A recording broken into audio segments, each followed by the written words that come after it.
బలపాలకొండ చుట్టుపక్కల ఊర్లలో ఎన్నికల ప్రచారం ముమ్మరంగా సాగుతుంది. రంగానాయుడు గారు, మోహన్ బాబుల మధ్య తీవ్రమైన పోటీ పెరిగింది.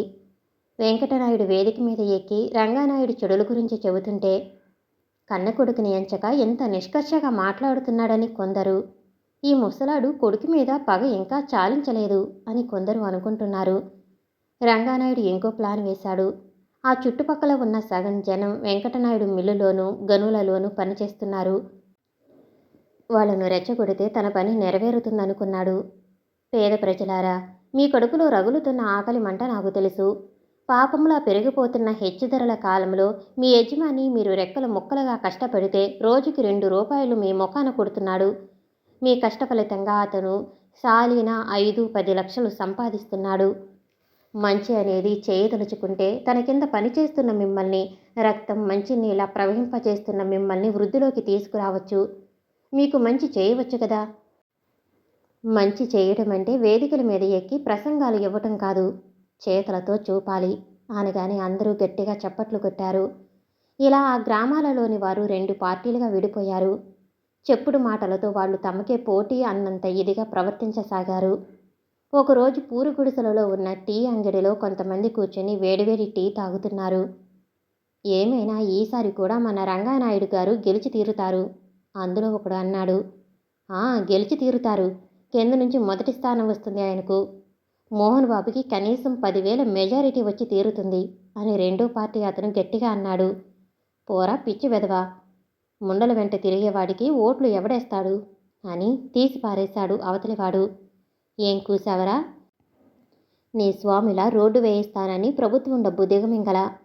చాలేరా, పేద ప్రజల సంపాదనతో సాలుకు మిద్దె మీద మిద్దె కడుతున్నాడురా మీ బాబు. ఒరే, ఈసారి ఎన్నికల తర్వాత మీ రంగానాయుడు ఉన్న ఒక్క పెట్రోల్ బంకుని కూడా అమ్ముకోవాలిరా అనగానే, ఏం కూసావరా అని రెండో అతను మొదటివాడిని పట్టుకుని కొట్టాడు. ఇద్దరూ తన్నుకోవటం మొదలుపెట్టారు. మిగతా వారు వేరు చేయటం పోయి 2 పార్టీలుగా ఏర్పడి వారు తన్నుకోవటం మొదలుపెట్టారు. ఇలా కిల్లి కొట్టు దగ్గర, సారా కొట్టు దగ్గర ప్రతిరోజు 2-3 తగాదాలు జరుగుతూనే ఉన్నాయి. ఆ రోజు ఓటింగ్ లెక్కలు జరుగుతున్నాయి. తాలూకా ఆఫీసు వద్ద చాలామంది గుమ్మికూడారు. ఆఫీసు బయట ఒక నల్లబల్ల ఉంచి దానిమీద అభ్యర్థి పేరు, వారికి వచ్చిన ఓట్లు వివరంగా వేస్తున్నారు. రంగానాయుడికి, మోహన్ బాబుకి తీవ్రమైన పోటీ ఏర్పడిందని ఖచ్చితంగా తెలుస్తుంది. 1 గంటలో రంగానాయుడికి 1000 ఓట్లు ఎక్కువైతే మరో గంటలో మోహన్ బాబుకి 2000 ఓట్లు ఎక్కువ అవుతున్నాయి. 2 పార్టీల వారు మధ్య మధ్య ఎగరటం, నవ్వటం, చప్పట్లు కొట్టడం చేస్తున్నారు. సాయంత్రం 4ంటికి లెక్కలు పూర్తయినాయి. మోహన్ బాబు రంగానాయుడిపై 1015 ఓట్లతో గెలిచాడు. మోహన్ బాబు పార్టీ వారు గెంతులేయసాగారు. రంగానాయుడు పార్టీ వారు ఓడిపోయినందుకు ముందు తలలు వేలాడవేశారు. 1000 ఓట్లతో గెలిస్తే అది గెలిపేనా? ఈసారి ఎన్నికలలో నిలవమను, చూస్తాము అని పనికిరాని సవాలు చేస్తూ ముందుకు సాగారు. ఎన్నికల ఫలితం తెలియగానే మోహన్ తాతగారికి నమస్కారం చేసి నేరుగా చిన్నాన్న రంగానాయుడు ఇంటికి వెళ్ళాడు. అప్పటికే అతని పార్టీ వారు సగం మంది చావడి నుంచి జారుకున్నారు. ఇంకా మిగిలిన వారు, ఇప్పుడేం పోయిందిలేండి, వచ్చే ఎన్నికల్లో 2 ఖర్చు చేసి గెలిచి తీరుతాము, మీరు దిగులు చెందకండి అంటూ సాంత్వన వచనాలు పలుకుతున్నారు. మోహన్ని చూడగానే తుపాకీ శబ్దం విని ఎగిరిపోయిన పక్షుల్లాగా ఎక్కడి వారక్కడ లేచి వెళ్ళిపోయారు. ఈరోజు ముఖం పరీక్షగా చూస్తే రేపు సాయంకాలానికి వెళ్ళినప్పుడు ఎత్తిపొడవ వచ్చునని వారి భయం. రంగానాయుడు ఒకసారి తల ఎత్తి వెంటనే దించుకున్నాడు. అతనిలో కోపం, అవమానం పగరెచ్చిపోతున్నాయి. గట్టిగా శ్వాస పీలుస్తూ, ఎందుకొచ్చావు ఇక్కడికి? ఇంకా చచ్చిపోయానా లేదా అని పరీక్ష చేయడానికి వచ్చావా అని బిగ్గరగా అన్నాడు. మీరు నాకు నాన్నలాంటి వారు, నన్ను ఆశీర్వదించండి. ఇది మనసులో పెట్టుకుని కుమిలిపోవద్దు. ఇల్లు అలకగానే పండగ కాదు, నీవు ప్రెసిడెంట్ గిరి ఎలా వెలగబెడతావో చూస్తాను అని సవాలు చేశాడు. ఇంతలో రెండవ అబ్బాయి మురళి బయటికి వచ్చాడు. అతనికి తండ్రి చేస్తున్న పనులు బొత్తిగా నచ్చలేదు. రాజకీయాలలో భార్యాభర్తలు ఎంతమంది ఒక్క సీటుకే పోటీ చేయటం లేదు. తమ్ముడు ప్రభుత్వం నడుపుతుంటే అన్న ఇంకో పార్టీ సాయంతో ప్రభుత్వాన్ని చేపట్టడానికి అలా ఎంతమంది ప్రయత్నించటం లేదు. రాజకీయాలు వేరు, జీవితం, రక్త సంబంధాలు వేరు. కానీ వీటన్నిటినీ ఒక్కచోట ముడివేసి చూస్తాడు రంగానాయుడు. ఈ వైఖరి మురళికి ఏమాత్రమూ నచ్చలేదు. విశాల హృదయంతో గెలిచిన చిన్నానని ఓరడించాలని వచ్చిన మోహన్ని మురళి మెచ్చుకున్నాడు. నాన్న, మంచి మనసుతో అన్నయ్య ఇంత దూరం వస్తే అలా నిష్ఠూరంగా మాట్లాడతావేం? కంగ్రాచులేషన్స్ మోహన్ అని చేతులు కలిపాడు. నువ్వు ఊరుకోరా కుర్రకుంకవి, నీకు రాజకీయాలంటే ఏమి తెలుసు? మోహన్, ఇదే ఆఖరిసారిగా చెబుతున్నాను. నువ్వు ఈ గడప తొక్కటానికి వీలులేదు. మళ్ళీ ఈసారి వస్తే నీ శవాన్ననే బయటికి పంపిస్తాను అని గర్జిస్తూ రంగానాయుడు లోనికి వెళ్ళిపోయాడు. ఈ నిష్ఠూరపు మాటలకు మోహన్ నివ్వెరపోయాడు. పెద్దలతో ఉన్న పంతాలకు తనని అనవసరంగా బాధ పెడుతున్నాడు చిన్నాన్న అని వెదచిందాడు. ఏమీ అనుకోక అన్నయ్య, నీకు తెలుసుగా ఓడిపోయాడని నాన్న బాధపడుతున్నాడు. కొన్ని రోజులు పోతే అతనే సర్దుకుంటాడులే అని బయట వరకు నడిచి వచ్చాడు మురళి. వస్తాను మురళి, నువ్వైనా అప్పుడప్పుడు ఇంటికి రా. తాతగారు నిన్ను చూస్తే సంతోషపడతారు. అలాగే. మోహన్ జీప్ స్టార్ట్ చేసుకుని వెళ్ళిపోయాడు. ఎంఎస్సి పరీక్షలు పూర్తయినాయి. ప్రకాష్ అన్ని పేపర్లు చాలా బాగా వ్రాశాడు. తప్పకుండా ఫస్ట్ క్లాస్ వస్తుందని అతనికి నమ్మకం కుదిరింది. జియాలజీతో పాస్ అయ్యే వారికి అసలే ఉద్యోగాలు తక్కువ. సెకండ్ థర్డ్ క్లాసుల్లో కర్మకాలి పాస్ అయితే ఇంటర్వ్యూలకు కూడా పిలవటం కష్టం. ఒక వ్యక్తి భవిష్యత్తు యూనివర్సిటీ ఇచ్చే క్లాసు మీద ఆధారపడి ఉంటుంది. వసంత రూపు మనసులో మెదలగానే ఎంతో బాధ కలిగింది. ఏమి చేయటానికి తోచక అలా రోడ్డు మీద నడవటం మొదలుపెట్టాడు. నారాయణగూడ, సుల్తాన్ బజారు దాటి తిన్నగా కోటి చేరాడు. ఏవో ఆలోచనలతో అతను అడుగులో అడుగు వేసుకుంటూ నడుస్తున్నాడు. ఆ రోజే శారద ఊరికి పోదామని బయలుదేరింది. సామాను అంతా సర్దుకుని ట్యాక్సీలో బయలుదేరింది. పరీక్షలు అయిపోగానే ఆమె ప్రకాష్ని కలుద్దామనుకుంది. కానీ ఉదయం అతనికి మధ్యాహ్నం తక్కువ పరీక్షలు ఉండటం వలన అతన్ని కలవటానికి వీలు కలగలేదు. శారద తాతగారు టెలిగ్రామ్ ఇచ్చారు. మోహన్కి పెళ్లి నిశ్చయం చేయబోతున్నాం, త్వరగా రమ్మని. ప్రకాష్కి ఉత్తరం రాయవచ్చులే అని మనసుని సమాధానపరుచుకుని బయలుదేరింది. ట్యాక్సీ వేగంగా రోడ్డు మీద పోసాగింది.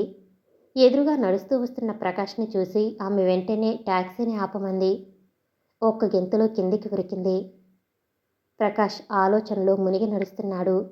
నా బాధ్యతలు తీర్చుకుని త్వరగా నీ ముందు వాలాలని ఉంది ప్రకాష్ అనే వసంత మాటలు చెవిలో గింగుర్లు పెడుతున్నాయి. మహానుభావ, ఇలా నడుస్తూ పోతే ఎక్కడో యాక్సిడెంట్ జరిగి తీరుతుంది అని శారద కిలకిలా నవ్వింది. ఆమె నవ్వుతో ప్రకాష్ ఈ లోకంలోకి వచ్చాడు. చిన్నగా నవ్వాడు. నీవు కారు నడిపిన నాడు నేను అసలు రోడ్డు మీదకి రానులే అన్నాడు తమాషాగా. అది సరే, ఎందాక ఈ ప్రయాణం? ఏమీ తోచక ఇలా వచ్చాను. అన్నట్లు పరీక్షలు ఎలా వ్రాసావు? అన్నీ చెబుతాను, నాతో రండి, ట్యాక్సీ వాడు ఎదురు చూస్తున్నాడు అని సైగతో చూపించింది.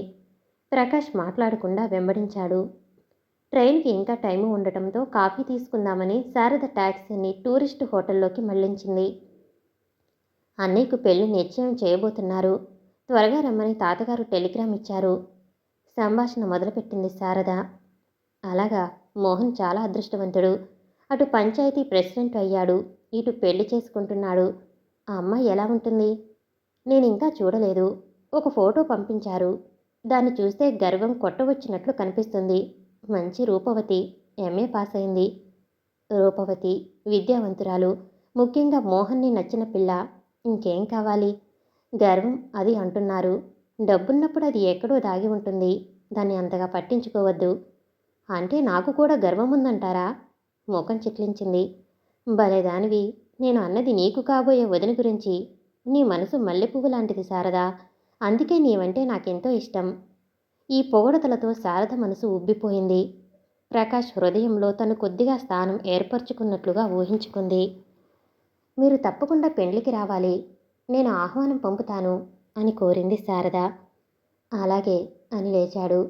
ప్రకాష్ శారదను ట్రైన్ ఎక్కించి నెమ్మదిగా నడుస్తూ ఇంటి ముఖం పట్టాడు.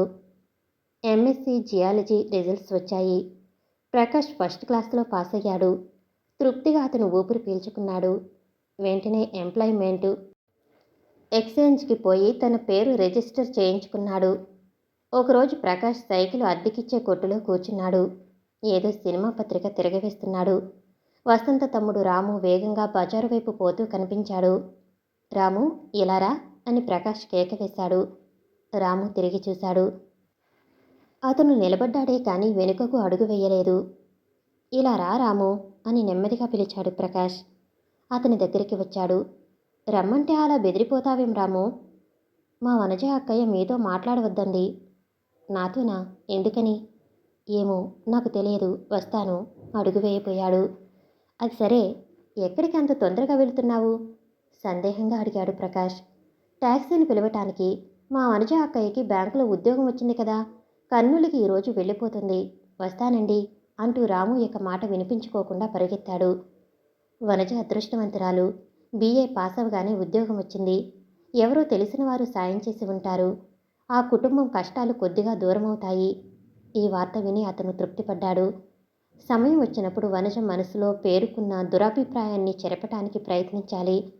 తనకు ఉద్యోగం వచ్చినప్పుడే ఈ పని చేయటానికి వీలవుతుందని ఊరుకున్నాడు. రోజు పొద్దున లేవగానే పేపర్లోని కావలను అనే కాలం చూసేవాడు. ఎక్కడా జియాలజీ వాళ్ళు అవసరమని కనిపించేది కాదు. తను పొరపడ్డాడేమోనని రెండవసారి చూసేవాడు. 2 నెలలు వేచి చూచినా ఒక్క అడ్వర్టైజ్మెంట్ కూడా రాలేదు.